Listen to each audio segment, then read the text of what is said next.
Okay, so we're going to make papers, and of course at the end of the video there's a little surprise. It's not quite at the end, but you'll see. So what I'm doing is I will use 4 different pieces of paper. So technically this is 8.5 by 11, and I cut it in 4 pieces. So they are 4.25 by 5.5. So the reason personally I did that is because I can scan them and stretch them to an 8.5 by 11 and then print them out for my, digital paper usage. So I can use them for my journal afterwards. So today I intend on trying to do each with different medium. So for example, I will do one with the distress oxides that I have. I don't have distress inks, so I'll use what I have. I have distress oxides. I will do one with Inktense pencils. This might be a little trickier because once it sets, you can't lift the paint off. So you don't have a whole lot of room for mistakes. Although they act as watercolors as long as they're wet, once they're dry, they're dry. So we can't rework anything afterwards. So I'll do one with these. I'll do another one with watercolors. And I will do another one with woody, or if you prefer to call them stabilo. So I think this should be fun. That way you can all see that you can all do these and just use what you have. Oh, lovely. Yes, very nice. Okay, I think this is good. I'll wait later to do the other ones. So, okay. So I might fast forward after I'm done saying this sentence or so, simply because we do have 4 pages to do, and I want you to get to see the process of all of them. So of course, if I chit chat through all of them, oops, sorry, it might take us a little too long. Okay, so I will come back though. I will come back when the base of the sheets are done, or when I switch medium. How about that? Okay, so here we go.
Okay, so the only thing I will do for all of them with the same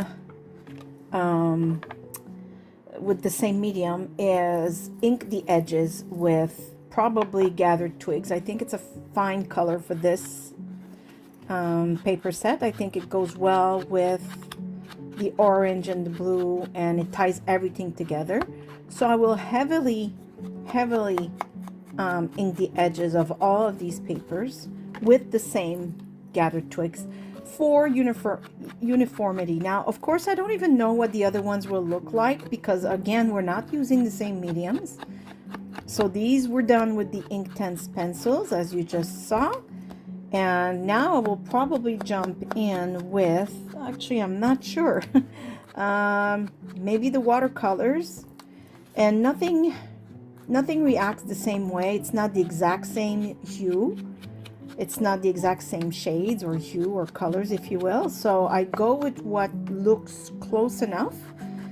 And in the end, of course, I will beautify every page with by adding other accents. But I want them to look pretty similar, and then we'll add things to make them even better. And yeah, so I just wanted to pop in to tell you that, yeah, if you see me use the Oxides, is because I will be using it on every page to, you know, make the frame of it, if you will. So this is our first one. I hope you like it. And now let's move on to the second one. Okay, for this one, I am choosing to work with watercolors. And again, might not be the exact result, but we're working with different mediums. I'm just trying to keep it in the same palette. So here we go.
Okay, so this is our second sheet, this one with watercolors. When we're done all four, I will put them all together, and I think it will be very interesting to see the different tones and hues of, you know, because we do choose the same family of colors, but of course they're not exactly the same. They're from different mediums. So I can't wait to see in the end, when we start decorating, I'll put them all together for you to see. So for the next one, this is the one that makes me a little nervous because I'm not sure I'll get the hue that I managed to get from the other medium. So I'm trying to mix colors that I think will look similar, because the goal here is to show you that you can do what I'm doing with what you have. So some of you have watercolors, some of you have, you know, acrylics and oxides and this and that. So this is just trying to reproduce the same page 4 times with different mediums. And so, yeah, I'm getting a tiny bit nervous because I'm not certain I can pull it off. And I'm also trying to not use my good brushes with this acrylic because these, I have watercolor brushes usually. Okay, so here goes nothing. This is me trying. Just so you know, I've put brown with different amounts of water, and I might mix this yellow with this orange to mimic the rusted hinge that I've been going with. And this, of course, is turquoise. So, you know what? Here goes nothing.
Okay, so I must say I'm quite surprised that, wow. Not that I'm surprised. Well, yes, but what I mean is I've always said you could use acrylics if you really put a lot of water into them. But I did not expect it to come so close to what I've done so far because I didn't have the same colors as you saw. So I really had to, you know, play around. But as you can see also, don't forget to water a lot. As you saw when I watered, that's where all the subtleties of the colors came through. And I did dry in between some of the layers. Once I did the blue and the orange, that's when I dried before adding more brown, because there was so much water on this page that I knew the brown would mix with the green and the orange and make everything muddy.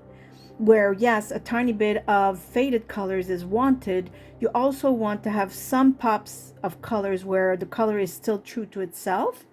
Otherwise, it's just a big muddy page. Okay, so now let's go to the last page we will try. Okay, so for the last one, I will use those distress oxides that I've been trying to reproduce the color of since we started. So here goes nothing.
Okay, so here they are.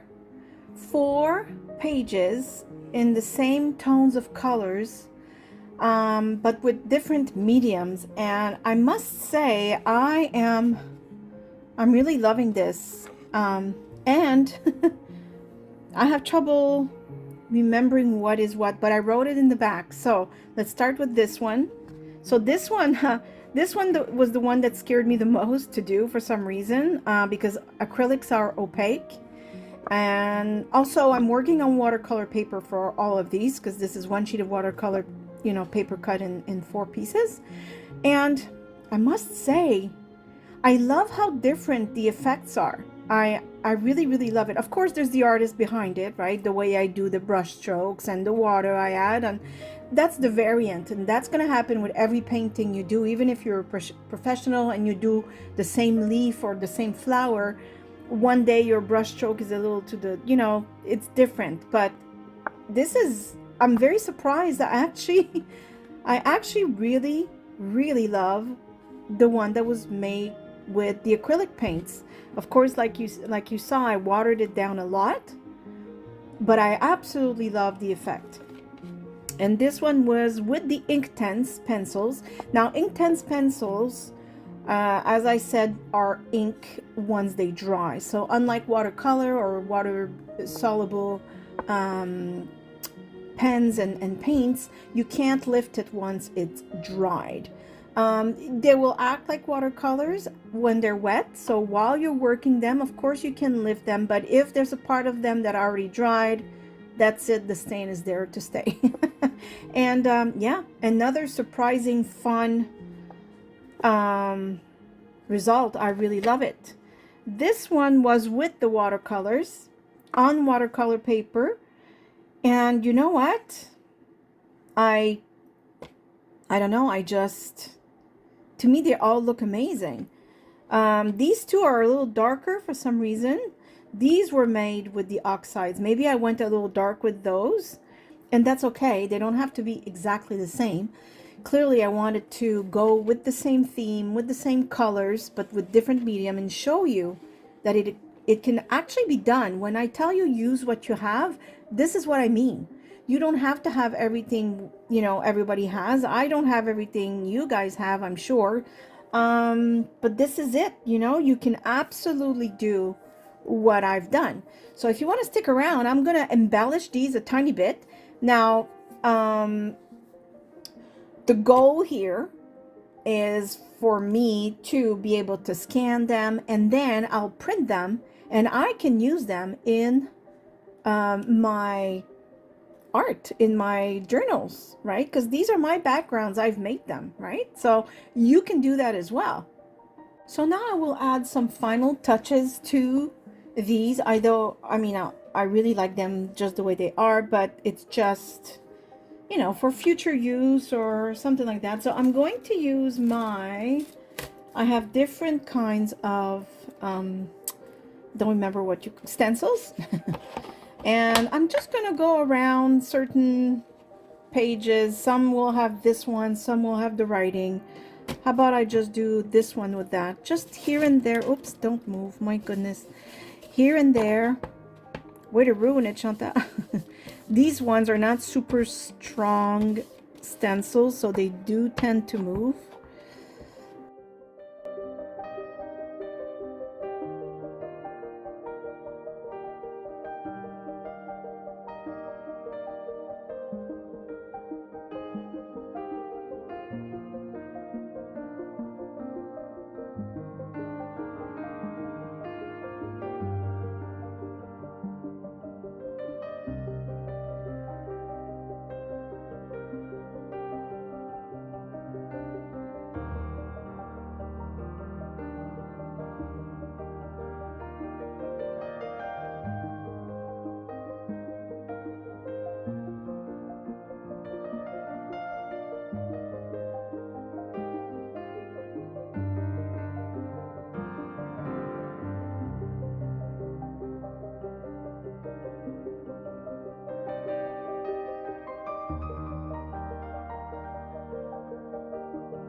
Oh, I think these should all go in a journal.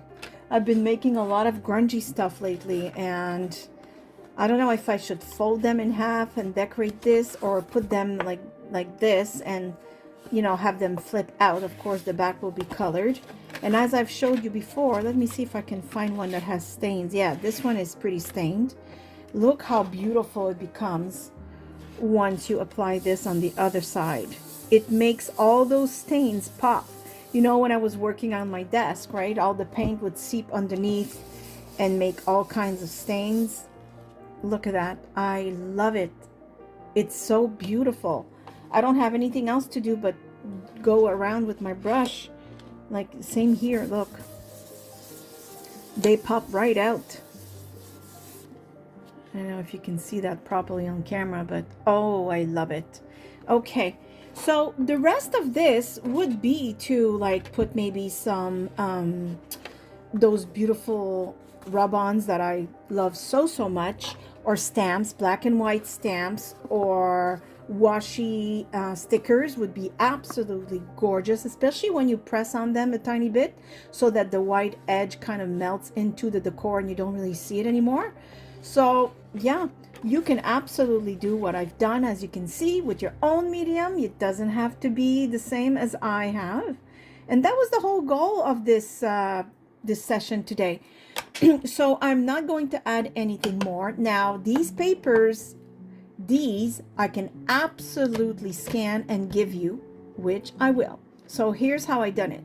So I've scanned each one and I've made them bigger to fit it an 8.5 by 11. However, I do like the idea of smaller ones, so I will also scan them in a smaller, I don't know yet if I'll scan all 4 in one page and you can just cut them.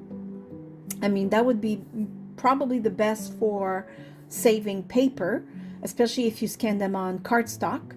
Then all you have to do is really cut them in 4. So I might go that route if I find that it's okay to do so on the computer. I'm not always certain. If not, well, I'll just put one on each page and you'll have to cut around them, unfortunately. So as I'm speaking, I've already scanned them, but without the addition of this with the stencils, because I wanted you to decorate them the way you wanted it. So I only left them as they were done the first time without adding the stencils. So you will be free to add whatever stamps, whatever stencils you want on these papers. So last time I gave a freebie, I had to take it back, and it really broke my heart because somebody's put a doubt in my head that I might be, you know, copyright, because there were stamps from Tim Holtz, and for me, I wasn't doing anything wrong, because I created a piece of art with stamps, just like I'm creating with paints and acrylics and such. But anyways, I didn't want to take any chance, so I take it out. This time I'm giving you the blank ones, and you can decorate them as you wish. But at least these are not a copyright infringement on anyone, because I made them. So I hope you enjoy them. So this is it for me. I really hope that I was able to teach you something today, and that you will look in what you have and try and reproduce these with your mediums, and just know that it is possible. And if you did like it, please share, and absolutely give me a thumbs up. You have no idea how much this helps me for YouTube. It's the best thing. You don't want to comment, you don't have time, you don't know what to say, that's okay, but please click on that like if you really loved this video, because it will really help me out a lot to keep doing these free videos for you. So on this, I give you a great big hug from here in Nova Scotia, Canada. I really do hope you are all happy, healthy, and safe, and I say thank you for watching. See you soon. Bye. Bye.